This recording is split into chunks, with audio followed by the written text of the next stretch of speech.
வணக்கம். இது நீலா கிச்சன். இன்றைக்கி நாம் ஒரு டிஃப்ரெண்ட்டான ரோட்டி இப்போ இது எப்படி பண்ணலாம் அப்படின்னு சொல்லிட்டு பார்க்கலாம்.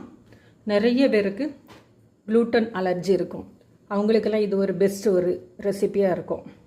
ஓட்ஸ்லாம் நம்ம பண்ணுறோம். ஒரு கப் ஓட்ஸ் எடுத்திங்கன்னா அதே அளவுக்கு ஈக்குவல் அமௌண்ட்டு உருளைக்கிழங்கு ரெண்டும் சேர்த்து தான் இன்றைக்கி பண்ண போகிறோம்.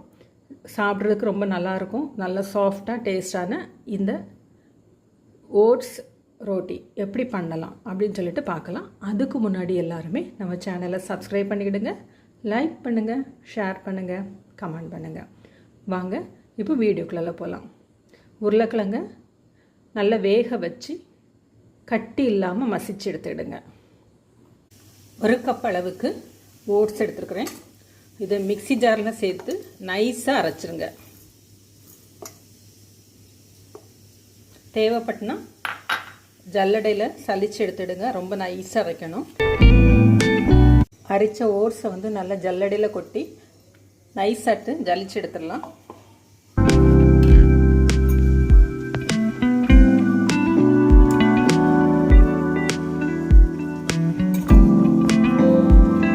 நல்லா ஒரு கப் ஓட்ஸ் எடுத்திங்கன்னா 2 மீடியம் சைஸில் உருளைக்கிழங்கு எடுத்துடுங்க.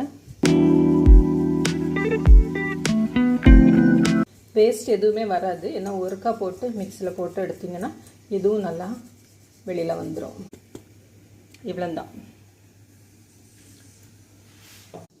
இந்த ஓட்ஸ் மாவு அப்படி இருக்கட்டும். அதுக்கு முன்னாடி வேக வச்ச 2 உருளைக்கிழங்கு இதை நல்லா மசிச்சு எடுத்துக்கிடுவோம். எந்த ஒரு சின்ன கட்டியும் இல்லாத அளவுக்கு மசிச்சு எடுத்துடுங்க.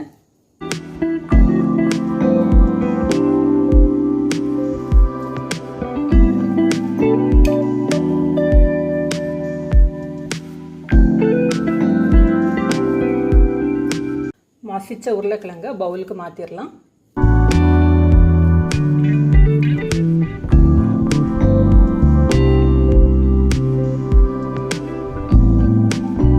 இதோட பவுடர் பண்ண ஓட்ஸ், கொஞ்சமாக மஞ்சள் பொடி, டேஸ்ட்டுக்கு தேவையான அளவுக்கு உப்பு, 1 டீஸ்பூன் அளவுக்கு ஜீரகம், தேவையான அளவுக்கு தண்ணி சேர்த்து இதை பெசரி எடுத்துடலாம். சப்பாத்தி மாவு பதத்துக்கு பிசைஞ்சு எடுத்துடுங்க.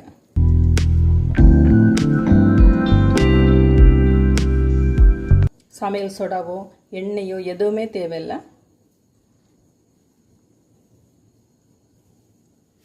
பாருங்கள், இந்த அளவுக்கு நல்லா சாஃப்டாட்டு பிசைஞ்சு எடுத்துருங்க. மாவு நல்லா சாஃப்டாக இருக்கும். அதே போல் ரோட்டியும் நல்ல சாஃப்டாக வரும். இதை அப்படி ஒரு அரை மணி நேரம் மூடி போட்டு வச்சிடலாம். அரை மணி நேரம் அப்படி இருக்கட்டும். மாவு நல்லாவே சாஃப்டாக இருக்குது. இப்போ நம்ம தேவைக்கு சின்ன சின்ன உருண்டையாக உருட்டிக்கலாம்.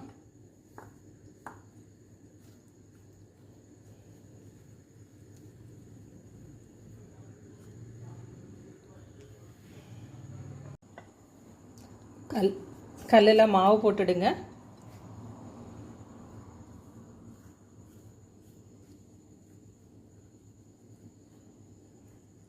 கோதுமை மாவு போடலை, அரிசி மாவு நான் போட்டிருக்கேன். நீங்கள் கோதுமை மாவு மைதா மாவு எது வேணுனாலும் போட்டுக்கிடலாம்.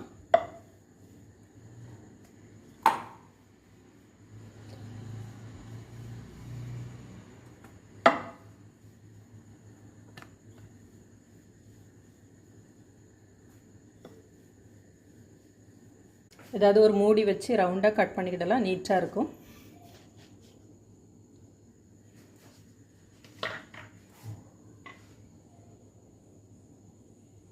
இப்போ பேனில் இதை சுட்டு எடுத்துடலாம்.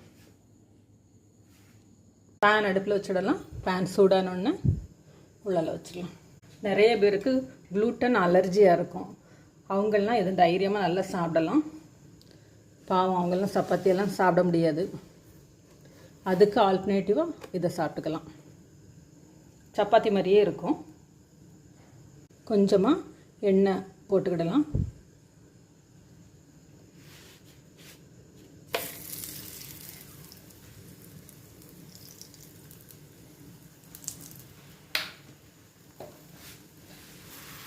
2 பக்கமும் நல்லா வெந்து வந்தோடனே எடுத்துடலாம். ஓட்ஸ் வந்து ரொம்ப குயிக்காக குக் ஆகக்கூடியது. ஆல்ரெடி உருளைக்கிழங்கு நல்லா வெந்தது, அதனால் போட்ட உடனே எடுத்துடலாம்.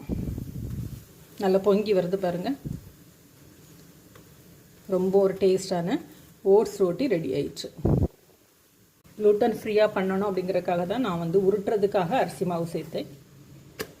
க்ளூட்டன் அலர்ஜி இல்லாதவங்க தாராளமாக மைதா மாவோ இல்லைன்னா கோதுமை மாவோ கூட டஸ்ட்பின்னுக்கு யூஸ் பண்ணிக்கலாம். இது போல் எல்லாமே சுட்டு எடுத்துருவோம். இந்த ரோட்டி பாருங்கள் எந்த அளவுக்கு சாஃப்டாக இருக்குன்னு சொல்லிட்டு, ரொம்ப சாஃப்டாக இருக்கும். அதே போல் நல்லா பொங்கி வரனால நல்ல லேயர் வேறு கிடைக்கும்.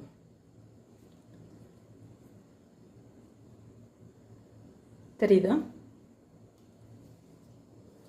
இதே போல் நீங்களும் செஞ்சு பாருங்கள். செஞ்சு சாப்பிட்டு பார்த்துட்டு எப்படி இருக்குது அப்படின்னு சொல்லிட்டு ஃபீட்பேக் கொடுங்க. தேங்க்யூ.